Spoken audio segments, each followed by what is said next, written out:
claro que ele está tratando aqui daquela experiência de ser arrebatado ao terceiro céu, de ouvir palavras inefáveis, de ter as verdadeiras credenciais do seu apostolado. Mas aí, notem comigo, vem o segundo ponto, que é o doloroso espinho na carne. Confira comigo a parte B do verso 7. E para que não me ensoberbecesse com a grandeza das revelações, foi-me posto um espinho na carne. Preste atenção nessa expressão, espinho na carne. A pergunta primeira é: de onde procede o espinho na carne de Paulo? E a resposta óbvia é: procede de Deus. E você diz: mas Deus não é bom? Ele é bom. Mas o espinho na carne não nos faz sofrer? Faz.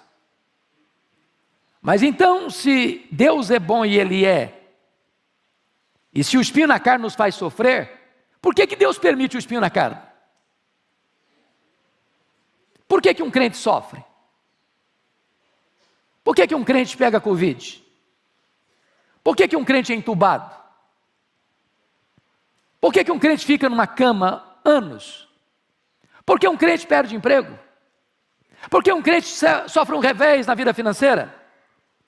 Por que um crente enfrenta angústias na alma, ou tribulações tais, ou perseguições tais, a ponto de desesperar-se da própria vida? E a resposta está clara: para que eu não me ensoberbecesse. Deus tempera glória e sofrimento. Bom, a segunda pergunta é: o que é esse espinho na carne de Paulo? Aqui não há um consenso. Esta palavra espinho só aparece aqui em todo o Novo Testamento. E a palavra é uma estaca que entra, rasga a carne e produz sofrimento. Não houve consenso na história da igreja sobre isso. Para Calvino, o espinho na carne eram as angústias espirituais de Paulo. Para Lutero, eram as perseguições sofridas. Outros achavam que o espinho na carne de Paulo eram as suas tentações, uma vez que ele era um homem solteiro e lidando com todas as tensões da alma. Mas eu quero crer, e até estou convencido disso, embora não seja unanimidade esse entendimento, que o espinho na carne de Paulo era uma enfermidade física. Só para você chegar comigo a essa conclusão, vire 2 páginas da sua Bíblia. Gálatas 4, 13 a 15. Paulo saiu de Antioquia da Síria, foi para a região da Galácia do Sul, Antioquia de Pisídia, Icônio, Derbe e Listra. E olha o que ele narra, verso 13, 4:13. E vós sabeis que vos preguei o Evangelho a primeira vez por causa de uma enfermidade física. E posto que a minha enfermidade na carne vos foi uma tentação, contudo não me revelaste desprezo nem desgosto, antes me recebestes como anjo de Deus, como o próprio Cristo Jesus. E aqui eu chamo a sua atenção, no verso 15, que é feito, pois, da vossa exultação? Pois vos dou testemunho de que, se possível fora, teríeis arrancado os próprios olhos para nos dar. Então, há uma ideia muito eloquente entre os estudiosos, que Paulo contraiu uma doença entre a sua saída de Antioquia da Síria e a sua chegada no destino da primeira viagem missionária. E muito provavelmente ele pega essa enfermidade em Antioquia, em perto da Panfilha, que era uma região alagadiça, pantanosa, e possivelmente ele pegou uma malária que dava uma dor de cabeça alucinante, afetando inclusive a visão. Porque os crentes queriam arrancar os próprios olhos para dá-los a Paulo. Isso não faz sentido se Paulo não tivesse uma enfermidade que afetasse a sua visão. Tanto é fato que Paulo tinha um secretário para escrever suas cartas. Por que não escrevia ele mesmo? Eu acho mais fácil eu mesmo escrever do que ditando para outra pessoa escrever. O raciocínio fica mais rápido, mais claro. Paulo chegou a chamar o sumo sacerdote de parede branqueada, talvez ele não enxergasse tão claro, tão lúcido. O certo é, meus irmãos, que a enfermidade foi colocada nele, e talvez é isso que ele está falando, esse espinho na carne, para acicatar e trazer sofrimento, para que ele não se ensoberbecesse. Eu quero dizer a você que muitos crentes ainda hoje sofrem. Você está sofrendo? Você lida com a enfermidade crônica?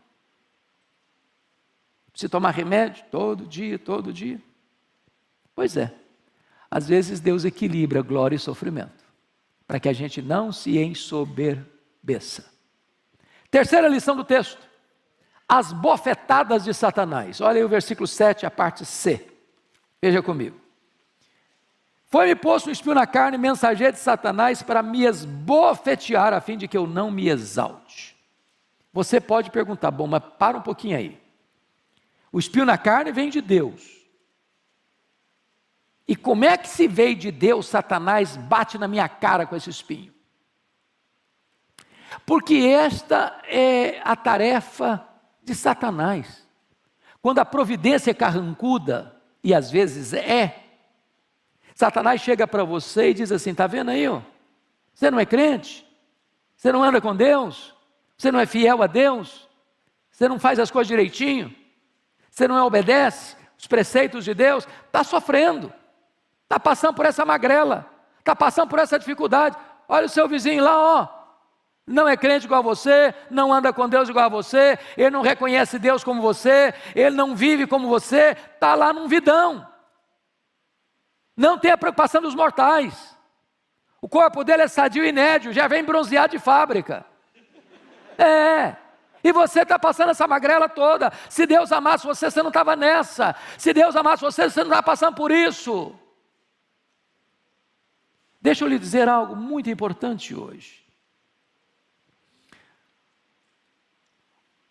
As pessoas mais usadas por Deus foram as pessoas que foram quebrantadas, buriladas, moldadas no cadinho do sofrimento. As grandes lições da vida nós não as aprendemos em dias de festa. Nós as aprendemos no vale da dor.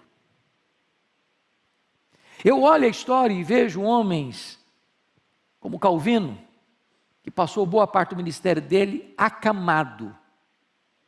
E enquanto acamado estava, ia ditando para os seus secretários as obras que escreveu.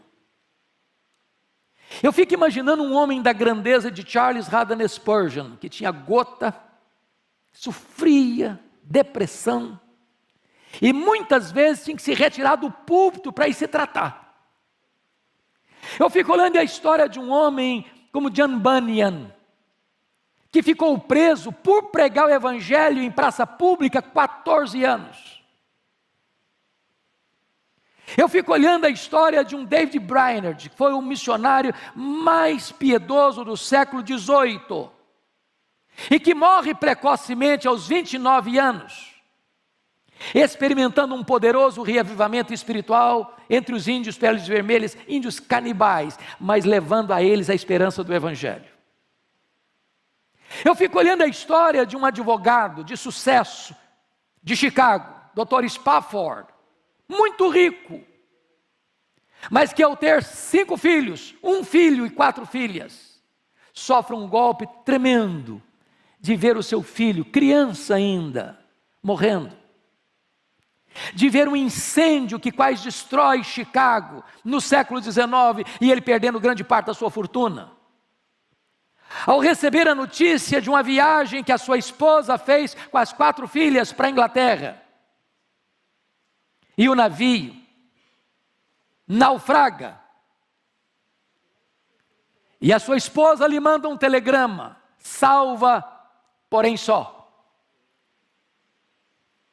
E ao viajar para encontrar a sua amada esposa, diante daquele drama terrível, o Deus que inspira canções de louvor nas noites escuras, coloca no coração dele esta música: se paz a mais doce me deres gozar, se dor a mais forte sofrer, ó seja onde for, tu me fazes saber que feliz com Jesus sempre sou.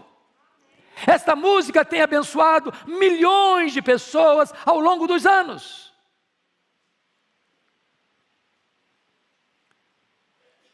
Se Deus está permitindo você passar por um espinho na carne, e se Satanás está batendo no seu rosto com esse sofrimento, E entenda uma coisa: o seu sofrimento vai ser uma fonte de consolo para muita gente. Porque é Deus quem nos consola em toda a nossa angústia, para consolarmos outros que estiverem passando pelas mesmas angústias com que nós fomos consolados por Deus.